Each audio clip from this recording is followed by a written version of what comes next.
Assalamualaikum warahmatullahi wabarakatuh. Kami dari kelompok 2 ingin mempresentasikan hasil diskusi kami mengenai konsep ketuhanan dalam Islam. Saya Elma Mutmainah dengan NIM M1D1 20014. Assalamualaikum warahmatullahi wabarakatuh. Nama saya Fahri Rizky Yustiawan, NIM saya M1D1 20045. Baiklah, saya akan masuk ke bab pendahuluan, tetapi saya akan membahas secara spesifik tentang latar belakang saja. Nah, sebelum itu, di latar belakang sendiri terdapat 4 submateri, atau 4 subtema, yaitu latar belakang itu sendiri, rumusan masalah, tujuan, dan juga manfaat dari makalah kami ini. Nah, langsung saja ke latar belakang, yaitu dalam konsep Islam, Tuhan disebutkan sebagai sebuah zat yang maha tinggi dan nyata dan maha esa. Nah, pencipta yang maha kuat dan juga maha tahu, yang abadi, penentu takdir, dan juga bagi hakim semesta alam. Nah, Islam sendiri menitik beratkan kepada konseptualisasi ketuhanan yang tunggal dan maha kuasa. Nah, dan penciptaan dan penguasaan alam semesta dideskripsikan sebagai suatu tindakan kemurahatian yang paling utama untuk semua ciptaan yang menguji keagungannya dan menjadi saksi atas keesaan dan kuasanya. Nah, Tuhan dalam Islam tidak hanya sebagai Maha Agung dan Maha Kuasa, namun juga Tuhan dan juga Tuhan sebagai yang personal. Nah, menurut Al-Quran, dia lebih dekat kepada manusia daripada dekat kepada urat nadi manusia itu sendiri. Nah, dia juga menjawab bagi yang membutuhkan dan memohon pertolongan kepadanya. Nah, itu dia lebih dekat kepada orang seperti itu. Nah, yang lebih membutuhkan pertolongan dan sering memohon pertolongan kepadanya.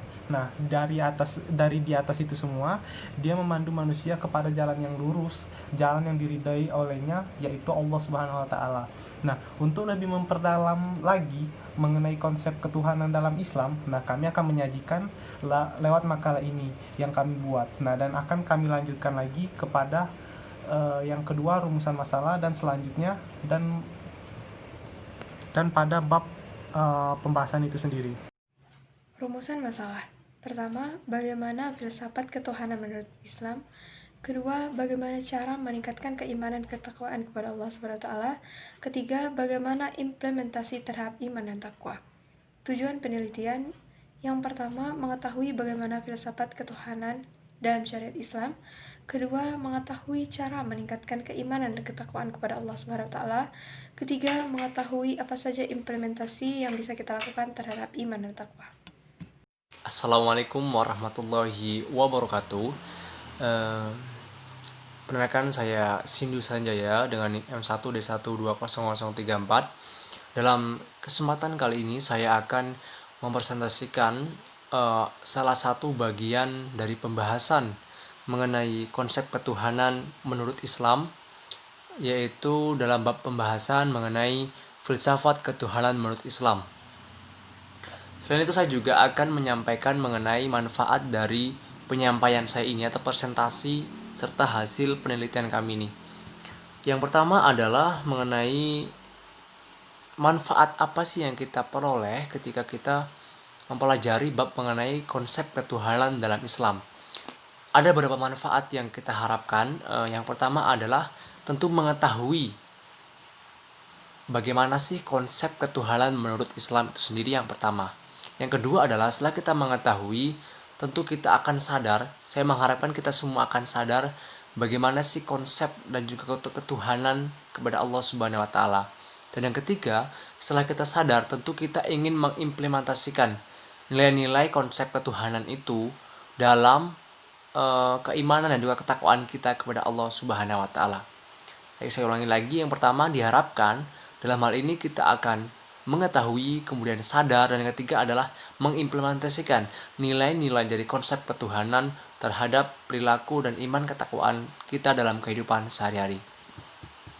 Baik, langsung saja dalam hal ini saya akan menjelaskan mengenai filsafat ketuhanan menurut Islam.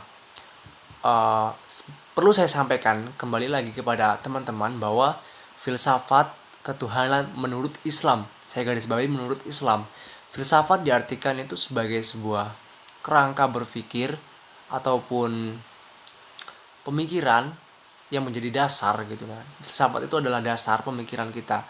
Jadi dalam kesempatan ini saya akan menjelaskan filsafat ataupun pola pemikiran kita mengenai ketuhanan menurut Islam. Ketuhanan ataupun Islam dalam hal ini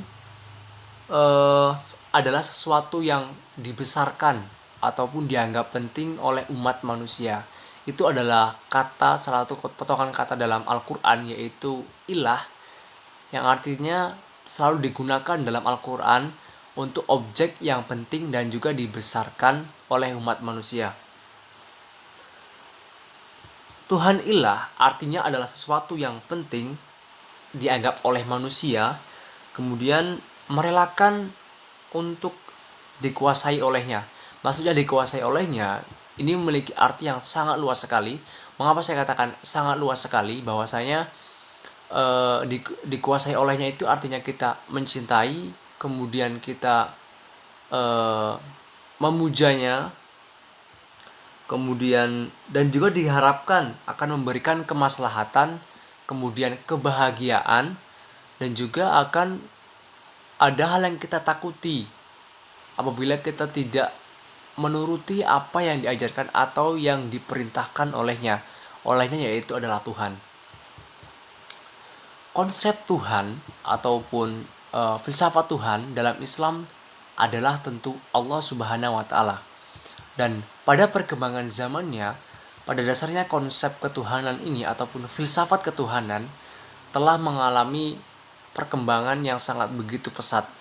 Tidak terkecuali terhadap umat Islam pada zaman dahulu, di mana ada dua pendapat yang berbeda mengenai konsep ketuhanan ini setelah meninggalnya Nabi Muhammad SAW. Yang pertama ada sebuah pemahaman mengenai paham Jabariyah, kemudian yang kedua adalah paham Mu'tazilah. Yang pertama adalah paham Jabariyah. Paham Jabariyah ini adalah salah satu paham di mana pada umat muslim zaman dahulu beranggapan bahwa Allah Subhanahu wa Ta'ala memiliki kekuasaan yang mutlak. Maksud dari kekuasaan yang mutlak adalah Allah Subhanahu wa Ta'ala memiliki kebebasan yang tidak terikat apapun dan berhak menentukan seseorang itu masuk surga atau tidak. Itu adalah kekuasaan dari Allah.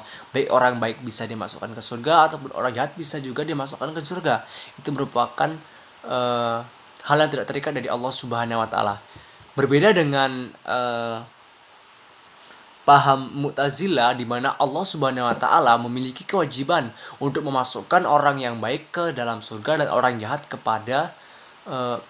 alam neraka.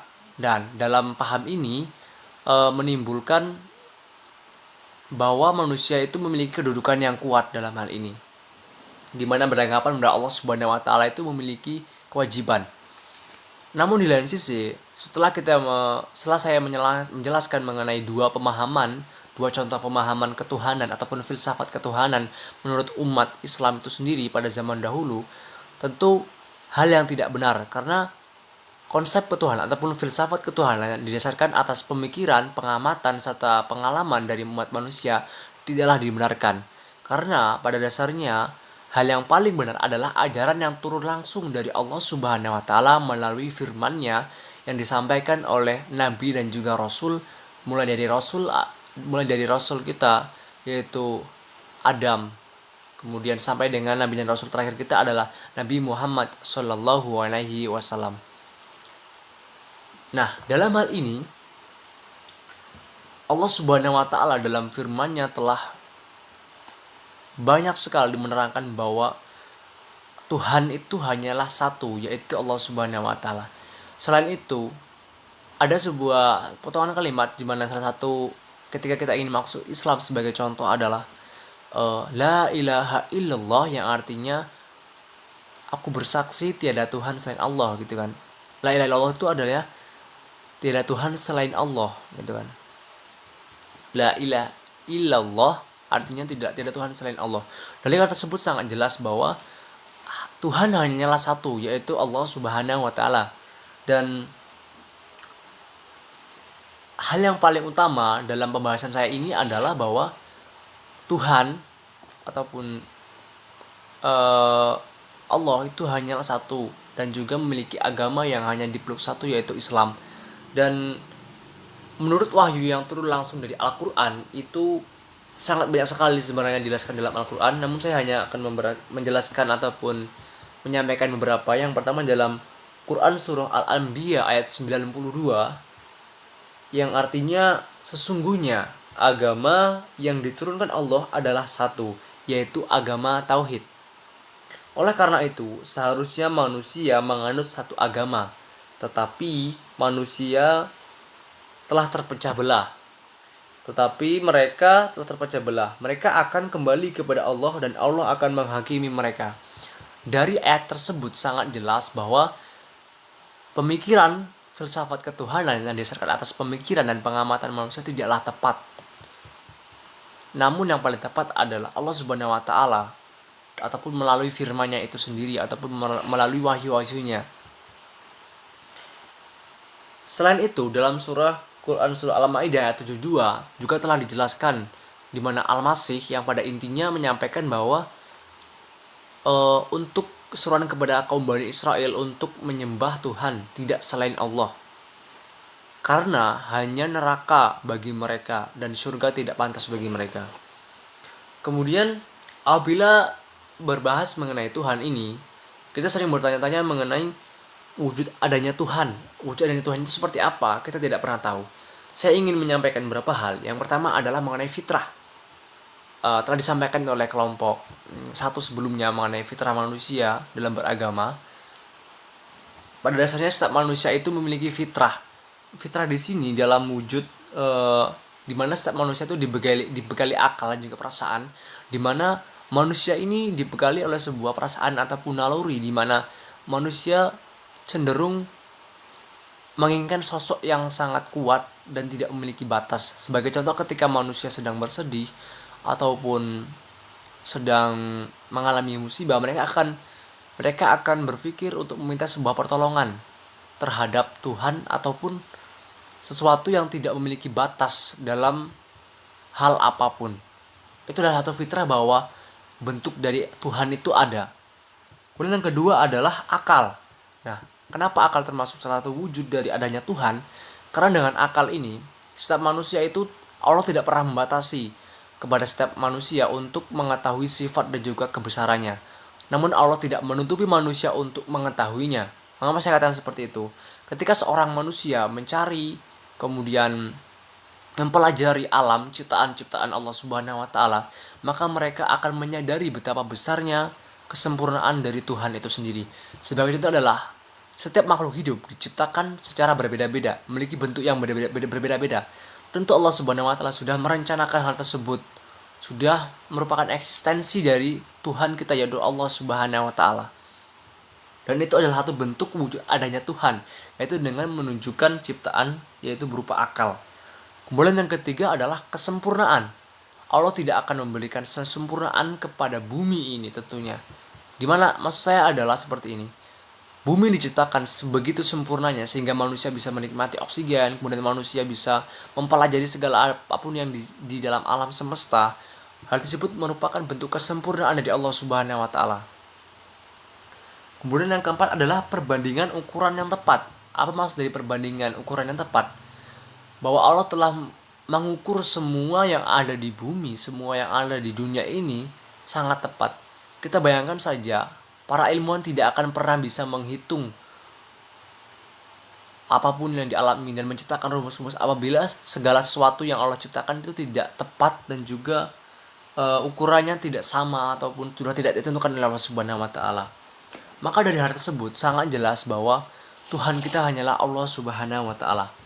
Dan saya ingin mengatakan sekali lagi bahwa konsep ketuhanan dalam agama Islam, Tuhan itu hanyalah Allah Subhanahu wa taala. Tidak ada Tuhan yang lain disembah selain Allah Subhanahu wa taala. Dan sebelum saya menyampaikan ataupun mengakhiri penjelasan saya mengenai filsafat ketuhanan, saya akan sekali lagi menegaskan dan membacakan sebuah surah, yaitu surah Al-Ikhlas, yang menegaskan adanya Allah Subhanahu wa taala ataupun Tuhan yang kita sembah hanya Allah Subhanahu wa taala. Bismillahirrahmanirrahim. Qul huwallahu ahad, Allahus samad, lam yalid wa lam yulad wa lam yakul lahu kufuwan ahad. Yang artinya, katakanlah dialah Allah yang Maha Esa. Allah adalah Tuhan yang bergantung padanya segala sesuatu.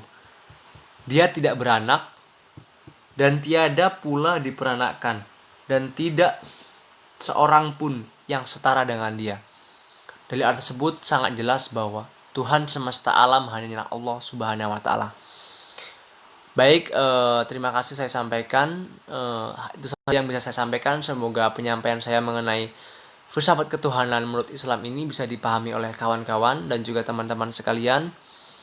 Selanjutnya mengenai keimanan dan ketakwaan akan disampaikan oleh kawan saya.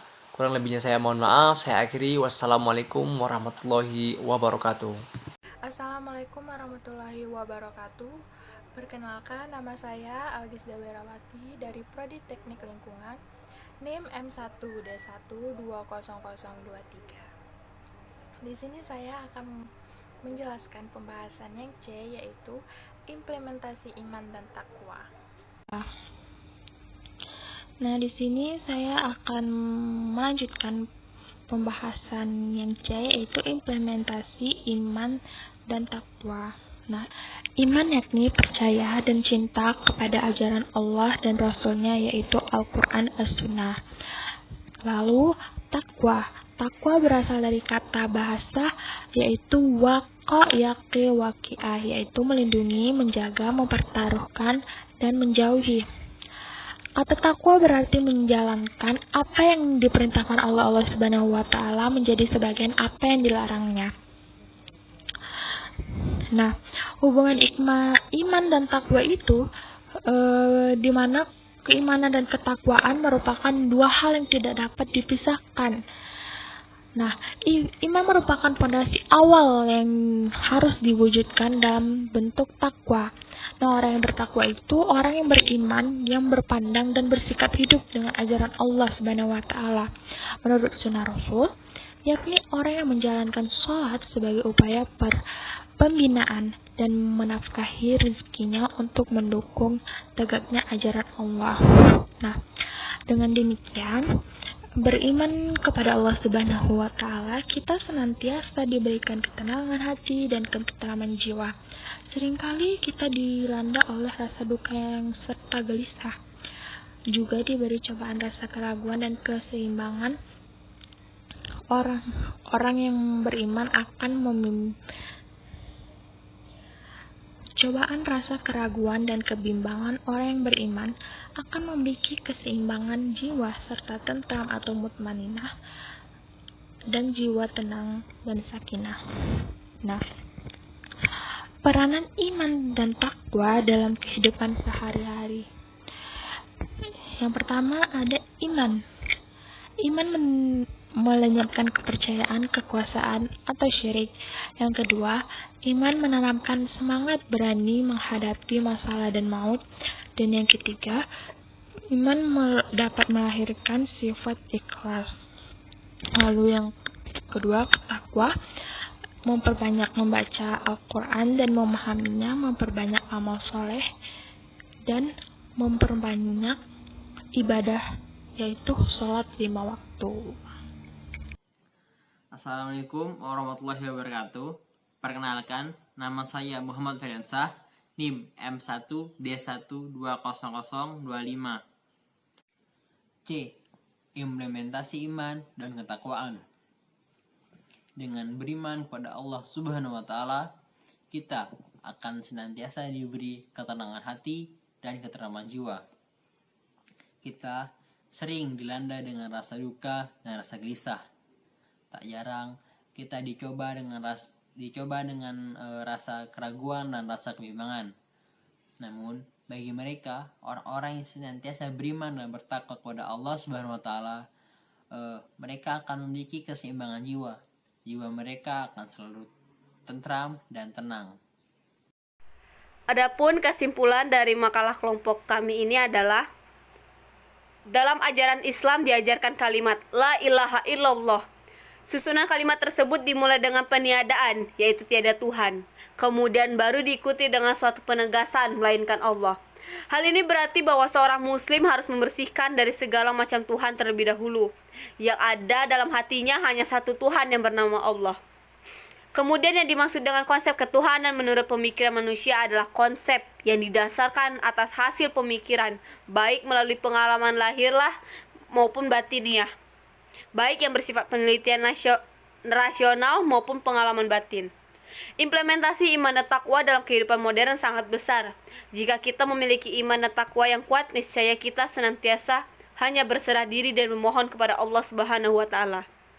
Adapun sarannya yaitu, sebagai manusia yang memiliki keimanan dan ketakwaan kepada Allah Subhanahu wa taala, harus senantiasa melaksanakan perintah dan menjauhi larangannya. Mengimplementasikan bentuk ketakwaan dan keimanan merupakan bukti bahwa kita mengakui bahwa Tuhan kita adalah Allah Subhanahu wa taala. Mungkin cukup sekian presentasi dari kelompok kami. Semoga bermanfaat bagi kita semua. Mohon maaf apabila ada kesalahan kata. Apabila Ibu memiliki kritik dan saran bagi kelompok kami, silahkan. Kami akhiri dengan wabillahi taufiq wal hidayah. Assalamualaikum warahmatullahi wabarakatuh.